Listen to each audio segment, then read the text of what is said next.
오늘 말씀 제목은 변화를 위한 간절한 기도입니다.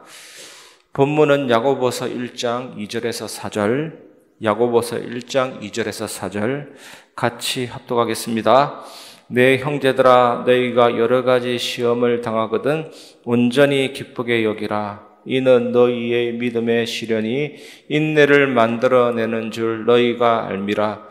인내를 온전히 이루라. 이는 너희로 온전하고 구비하여 조금도 부족함이 없게 하려 함이라. 아멘. 여러분이 잘 아는 록펠러가 노후에는 참 건강하게 시간을 보냈다고 합니다. 머리는 흰데 굉장히 젊게 노후를 보냈다고 합니다. 그래서 주변에 어떤 사람이 어떻게 당신은 그렇게 건강을 그렇게 유지할 수 있느냐 이렇게 질문했을 때 록펠러가 뭐라고 얘기했냐면, 저 나무를 보십시오. 매우 오래된 고목이지만 올해 피운 꽃이 그 어느 때보다 훨씬 더 아름답습니다. 또 아직까지도 매년 새 가지를 뻗어내고 있지요. 저 사과나무처럼 나도 매년 조금씩이나마 새 가지를 뻗으려고 노력하고 있습니다. 우리가 기도 속에서 날마다 이런 새로운 가지가 뻗어나오는 그런 참된 변화, 참된 은혜를 누리면 영육 간의 세임을 얻게 될 줄 믿습니다. 그 은혜를 누리는 축복된 예배 되시기를 바랍니다. 첫 번째 살펴보아야 될 내용은 기쁨의 스위치로 시험을 눌러라입니다. 야고보서 1장 2절 보시면 내 형제들아, 너희가 여러 가지 시험을 당하거든 온전히 기쁘게 여기라. 기쁨의 스위치로 시험을 누르라 이거든요.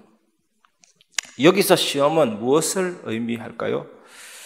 가난은 분명 가장 시급한 문제 중에 하나입니다. 가난이라는 의미가 강하게 포함되어 있는 단어입니다.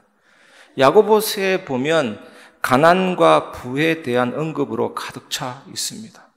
여러분, 초대교회 성도들은 대부분 가난하다는 사실을 분명히 밝히고 있습니다. 야고보서 2장 6절에서 7절 보면 너희는 도리어 가난한 자를 업신여겼도다. 부자는 너희를 억압하며 법정으로 끌고 가지 아니하느냐. 그들은 너희에게 대하여 일컫는 바 그 아름다운 이름을 비방하지 아니하느냐. 이 말씀은 종교적인 박해가 초대교회 성도들이 가난해지게 되는 원인이다라고 말하고 있습니다. 그리스도의 이름을 모독하는 부자들은 그리스도인을 착취하고 법정으로 끌고 갔습니다. 야고보서 5장 1절에서 6절에서는 이 부자들이 의인의 임금을 원천 징수하여 의인을 살해한다라고 비난하고 있습니다. 하나님을 안 믿는 이 부유한 사람들은 성도들이 예수님을 믿는 것이 너무나도 믿고 싫은 거있죠. 그래서 괴롭힌 것입니다. 여러분, 우리나라의 유명한 시인 김소월, 망명생활하는 중에 가장 힘들었던 것이 가난과 질병으로 고통을 당했다고 합니다. 또 윤동주 시인도 망명생활하는 중에 일본 경찰의 감시와 탄압으로 고통을 당했다고 합니다. 조정래 시인은 망명생활하는 중에 외로움과 향수병으로 시달렸다고 합니다. 이 망명자들은 전혀 새롭고 낯선 환경에서 자신의 삶의 터전을 마련해야 되듯이 이 초대교회 성도들이 그런 삶을 살았습니다. 최악의 상황이었습니다. 오늘 본문의 야고보는 여러 가지 시험이라고 말하고 있습니다. 가장 핵심적인 시험의 의미가 여기에서는 가난이지만 우리가 당하는 고통, 모든 문제를 포함하고 있습니다. 그래서 오늘 말씀에 이런 여러 가지 시험을 만나거든 온전히 기쁘게 여기라고 권고하고 있습니다. 이 기쁨은 순수한 기쁨, 완전한 기쁨을 말하거든요. 코리 덴붐이라는 사람이 피난처라는 책을 썼는데 그 책에 보면 이런 이야기가 있습니다. 이 코리 덴붐이 언니와 함께 나치 수용소 중에서 가장 악명 높은 지옥 같은 나치 수용소에 수감된 것입니다. 그게 엄청난 사람들이 몰려와서 갇혀있고 이들이 득실거렸습니다. 그 속에서 이 두 자매가 늘 습관처럼 하는 것이 원래 숨겨왔던 성경책을 펼쳐 읽는 것입니다. 펼쳐 읽는데 하필이면 그 성경이 항상 기뻐하라, 쉬지 말고 기도하라, 범사에 감사하라, 이것이 너희를 향한 하나님의 뜻이니라. 이 언니가 이 말씀 그대로 모든 것에 감사하자라고 기도하자라고 했는데 이 코리덴붐은 싫다 그랬습니다. 이렇게 사람이 많이 몰려들고 이들이 득실되는데 어떻게 그런 감사가 할 수 있냐고 한마디로 거절했는데, 그런데 조금 시간이 지나면서 성령의 감동으로 이 자매는 진짜 모든 것에 대해서 감사하는 기도를 드렸습니다. 그리고 몇 달이 지났는데 이제 그 감방 안에서 찬송하고 기도하고 성경 읽고 하는데 아무도 그 감방을 돌아보지 않습니다. 더욱더 충실하게 기도하고 성경 읽고 예배했는데 너무나도 좋은 시간이 되었죠. 그 이들이 득실거리는 바람에 그 나치 간수들이 오기를 꺼려한 것이죠. 하나님의 섭리가 있는 것입니다. 모든 것에. 신자들은 뭐가 신자입니까? 하나님이 이 시련도 주신 것이라고 믿고 신뢰하는 사람이 신자인 것입니다. 근데 그 시련 속에는 이런 하나님의 섭리와 사랑이 있습니다. 그것을 경험하기 때문에 하나님의 자녀는 무너지지 않습니다. 항상 기뻐하고 쉬지 말고 기도하고 범사에 감사할 수 있는 것입니다. 여러분들이 정말 그리스도 안에서 복음의 풍성함이 넘치는 신앙인 되시기를 주님의 이름으로 축원합니다. 두 번째 살펴보아야 될 내용은 인내, 시험이 만들어내는 보석. 시험이 만들어내는 보석이 인내입니다. 야고보서 1장 3절에 보면 이는 너희의 믿음의 시련이 인내를 만들어내는 줄 너희가 알미라. 왜 신자들은 시험이 올 때 기쁨으로 반응합니까? 하나님은 이 시련을 통해서 우리 믿음을 더 온전하게 하십니다. 더 강한 그리스도인으로 만들어 주십니다. 우리가 이것을 꼭 알아야 됩니다. 그래서 이방인 여자를 통해서 이것을 설명했잖아요. 하나님이 당장 응답 주시는 것도 고맙지만 침묵 속에서 우리의 믿음을 강화시키고 더 단단하게 해서 더 큰 응답을 주시는 하나님이시기 때문에 우리는 그 사실을 믿어야 될 줄 믿습니다. 여러분, 이 근육도 운동을 통해서 일단 근육이 손상됩니다. 근육이 손상돼요. 그런데 회복의 과정을 거치면서 근육이 더 강하게 되고 커지게 됩니다. 우리가 예수 믿는 사람이 시험을 겪을 때, 위기를 겪을 때 믿음의 근육이 더 강하게 되고 더 커지게 됩니다. 그 사실을 이해하는 것이 신앙생활 중에서 가장 중요합니다. 그래서 인생의 시련은 하나님의 시험입니다. 이 시련이 환경을 통해서, 다른 사람을 통해서 외부에서 들어올 수도 있지만 죄악된 나의 본성에서 나오는 자극일 수도 있습니다. 하지만 그것들은 하나님이 설계하신 길입니다. 누구도 원망하거나 탓할 필요가 없습니다. 하나님이 설계하신 길입니다. 여러분, 등 따시고 배부르면 믿음 성장 안 돼요. 이 믿음은 시험을 만나고 시험을 통과해서 강한 불변으로 성장합니다.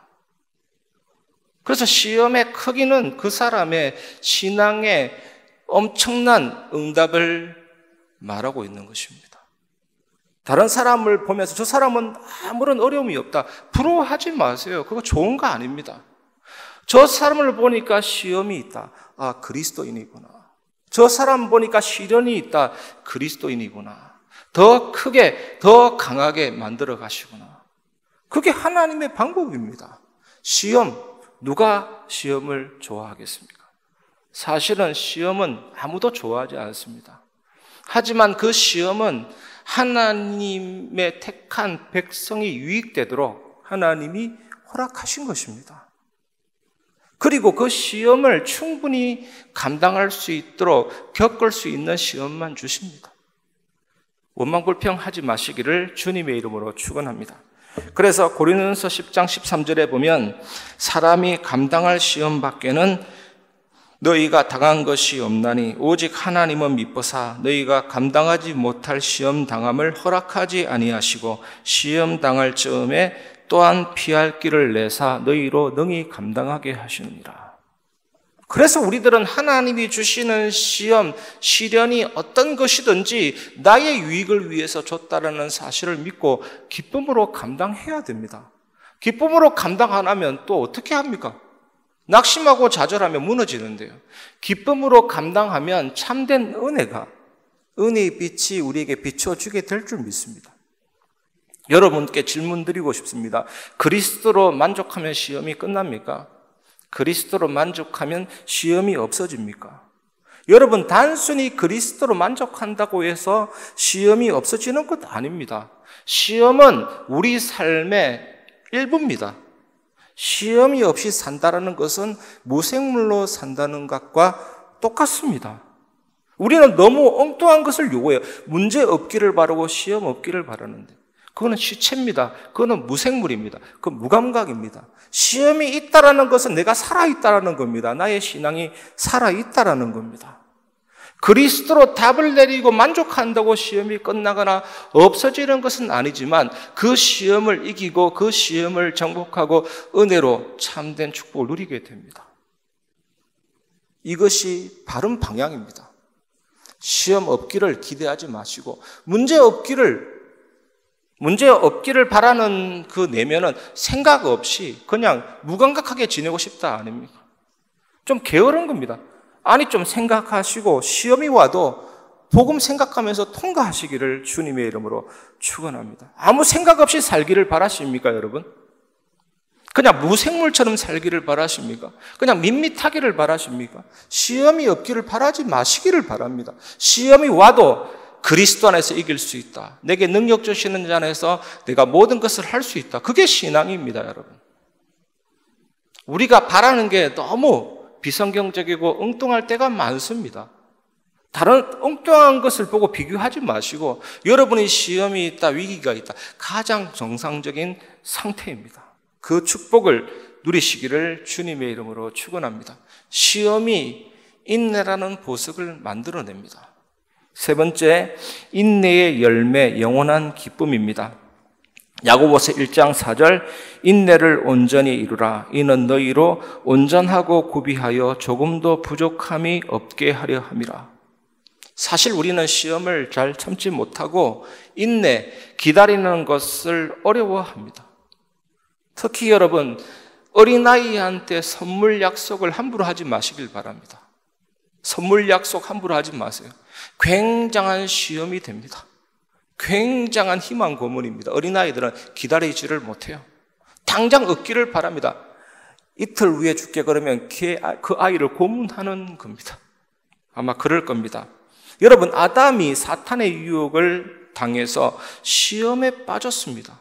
약속을 믿고 이기지 못하고 넘어진 것처럼 시험을 잘 참지 못하고 인내하지 못하는 문제는 오래된 문제입니다. 그래서 온전한 인내를 이루려면 사람의 힘이 아니라 하나님의 능력이 필요한 겁니다. 그래서 여러분, 기도 속으로 들어가면, 기도의 비밀을 누리기 시작하면 반드시 모든 지각에 뛰어난 하나님의 평강이 나의 마음과 생각을 딱 지켜주십니다. 그리고 성령께서 말씀을 기억나게 하시고 말씀을 깨닫게 하시고 장래일을 알리시고 진리 가운데로 인도하십니다. 저는 지난주 일요일 날 시편을 읽는데 그 인자한 말씀을 듣게 해달라 다윗이 기도했거든요. 그 인자한 말씀이 헤세드의 말씀을 듣게 해달라. 내가 너를 영원히 사랑한다. 그 언약적인 사랑의 말씀을 듣게 해달라. 그게 다가오는 거죠. 그래서 한 주간 삶에 이런 언약적인 사랑을 많이 체험하게 할 것이다 라는 확신을 얻었는데 그런 삶을 살게 하시더라고요. 간단하지만 말씀이 내게 임하면 그게 전부인 것입니다. 그래서 우리는 시험을 이기고 인내하고 온전하고 구비하고 부족함이 없는 인생이 되어집니다. 그래서 여러분, 모든 불신앙을 회개하고 모든 인본주의를 내버리고 나를 지배하는 이방신과 아스다롯을 제거하고 오직 기도 속으로 들어가시길 바랍니다. 그러면 반드시 하나님께서 성취될 것을 주시는데 성취될 언약, 성취될 비전, 성취될 꿈, 또 이것이 그림으로 작품으로 나타나게 하십니다. 그리고 저는 교육자 회의 때마다 항상 서두에 얘기하는 것이 우리 교육자님들 기도 속으로 들어가십시오. 권고합니다. 정말 교육자가 교사를 놓고 기도하고 교사가 아이들 놓고 기도하고 역으로 아이들이 교사를 놓고 기도하고 교사가 교육자를 놓고 기도하고 이게 불이 붙으면 되거든요. 내가 현장을 놓고 정말 기도의 팀이 되어서 기도하기 시작하면 현장은 변화가 됩니다. 과테말라 알모론가 지역, 완전한 흑암 지역에 한 사람의 크리스찬이 들어가서 한 수십 년 기도했는데 완전히 바뀌는 거죠. 우리가 정말로 기도하면 됩니다. 전도가 왜 부담이 되냐? 내가 저 현장을 놓고 저 사람을 놓고 기도하면 하나님이 역사하십니다. 하나님이 저 사람에게 역사하시기 이전에 먼저 내 마음에 평안함과 확신 주기 때문에 전도가 부담이 되는 거 아니죠. 여러분, 이 비밀을 꼭 누리시기를 바랍니다. 기도의 발전소, 우리 장로님들, 권사님들 모든 기관마다 이 기도의 발전소가 생생하게 돌아가기를 주님의 이름으로 축원합니다. 특히 우리 교회가 제일 조심해야 될 것은 일을 만들어서 하면 반드시 실패할 것입니다. 일은 만들어서 하는 것이 아니고 하나님이 하라고 하신 그 일을 하는 것이 가장 정확할 줄 믿습니다. 제가 지난주 말미에 설교 끝부분에 다민족의 딸 얘기하면서 여러 가지 얘기했는데 그건 저의 의욕을 얘기한 것이 아니고 기도하자라는 내용이거든요. 정말 하나님이 이 시대에 우리 교회를 세우시고 중요하게 하실 일들이 많습니다. 여러분, 기도 속에서 참된 성취를 보는 주역 되시기를 주님의 이름으로 축원합니다. 말씀을 마무리하겠습니다. 결론, 성삼위 하나님의 은혜입니다. 여러분, 그 무엇도 나를 바꾸어 줄 수 없습니다. 오직 성삼위 하나님만이 나를 변하고 바꿀 수 있는 것입니다. 성부 하나님은 무엇을 합니까? 성부 하나님은 천지를 창조하셨고 우주 만물을 창조하셨고 섭리하고 통치하고 보존하고 다스리십니다. 이 성부 하나님은 말씀을 주시고 말씀을 성취하십니다. 이 성부 하나님이 그리스도를 이 땅에 보내셨습니다. 두 번째, 성자 예수 그리스도는 무엇을 합니까? 구원을 완성하셨습니다. 다 이루었다가 뭡니까? 완성된 구원을 선포하신 것입니다. 예수님의 죽음과 부활은 우리 인생의 모든 문제를 해결할 수 있습니다. 질병과 고통, 빈곤과 불평등, 모든 인간관계, 죄 문제, 죽음 문제, 사단 문제 다 해결하실 수 있습니다. 하나님의 계획 속에서 회복하시고 치유하시고 응답하십니다. 이 예수님은 모든 문제 해결자입니다. 그 믿음을 가지시기를 주님의 이름으로 축원합니다. 특히 예수 이름 믿을 때 흑암 권세 무너집니다. 공중 권세 잡은 자 흑암이 무너집니다. 하나님의 나라가 임합니다. 오늘도 제가 교육자 회의 때 여러 가지 중보기도 대상자들을 놓고 소식을 들었는데 주로 중보기도 대상자들 또 문제 고통 속에 있는 분들 얘기 들으면 절대로 복음이 들어갈 상황이 아니다 이런 느낌이 오는데 그래서 기도가 답입니다. 성령께서 역사하시고 흑암이 무너지면 문이 열리는 것이죠. 저도 제가 전도 현장 가보면 당장 응답받는 분이 있지만 오래 기도하시는 분이 확실하게 예수님 영접하시더라니까요. 한 달 기도한 대상자도 있고 1년 기도한 대상자들도 있고 그 대상자들의 특징은 뭐냐? 성령께서 그 사람을 중생시키고 거듭나게 하시고 변화시키기 때문에 하나님이 역사하는 걸 보게 되는 거죠. 여러분, 53년 기도에서 변화된 조지 뮬러의 친구가 완전한 전도자로 바뀐 사실 아십니까? 여러분, 우리가 빨간띠 두르고 예수천당 불신지옥 외친다고 구원의 역사 일어납니까? 물론 일어날 수도 있지만 진짜 구원의 역사는 기도 속에서 일어납니다. 여러분이 직장인이라면 그 직장이 완전히 변화되도록 기도해 보세요, 여러분. 여러분, 한 사람을 놓고 진짜 한번 기도해 보시기를 바랍니다. 얼마나 놀라운 전도의 응답이 일어나는지 여러분 확인해 보시기를 주님의 이름으로 축원합니다. 세 번째, 성령 하나님입니다. 성령 하나님은 인도하시고 깨닫게 하십니다. 그리고 능력을 주시고 은사를 주십니다. 어떤 능력입니까? 영력, 지력, 체력, 경제력, 인력을 주시고 어떤 은사입니까? 주로 9가지 은사가 나와 있죠. 고린도전서에 보면 지식의 은사, 지혜의 은사, 믿음의 은사, 병고침의 은사, 능력 행함의 은사, 영분별의 은사, 방언의 은사, 방언 통변의 은사. 방언과 방언 통변은 영적인 기도, 깊은 기도를 말하는 것입니다. 이거 주셔요. 그리고 성령 하나님은 어떤 일을 하십니까? 교회를 하나 되게 하십니다. 이제 우리 교회가 점점 하나 되는 분위기로 가고 있습니다. 그 성령께서 하신 일입니다. 마땅히 모든 영광을 하나님께 올려드려야 됩니다. 오늘 그 성삼위 하나님의 은혜를 깊이 인식하고 하나님께 영광 돌리는 참된 예배, 참된 기도 속으로 들어가시기를 주님의 이름으로 축원합니다.